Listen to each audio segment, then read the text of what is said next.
3 years, 20,000 more U.S. troops, but not to Iraq or Afghanistan. According to Pentagon officials, these men and women will be stationed inside of the U.S. Thousands of additional uniformed men and women set to be trained by 2011. They'll serve as a response to a possible mass terror attack or civil unrest following an economic collapse. So how concerned are Americans about this? 20,000 more troops here in the U.S.? I have not heard any of that, actually. No, I have not.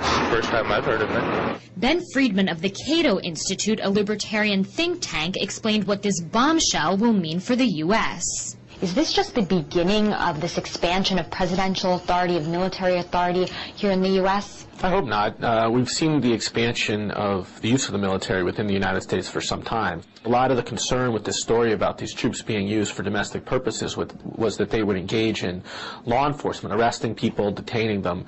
They can't do that. But that hasn't stopped people from speculating. It doesn't seem right to have the military guarding the interior of the country.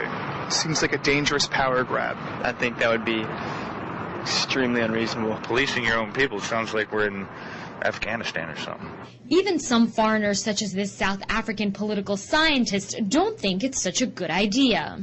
These are your citizens. They deserve your protection, but not to the extent that it becomes a militarized police state. I think we've had 8 years of that, and I think that's more than enough. But the real concern might be that Americans are depending too much on U.S. troops. What we should worry about is that the United States citizenry will become overly dependent on the military to deal with what are essentially government tasks. You know, what scares me is what happens 25, 30 years, 40, 50 years from now.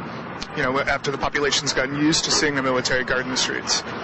Pentagon officials agree that the U.S. has undergone a dramatic change in its military culture. However, most Americans are hoping that the men and women in uniform will not confuse their responsibilities with that of law enforcement here in the U.S.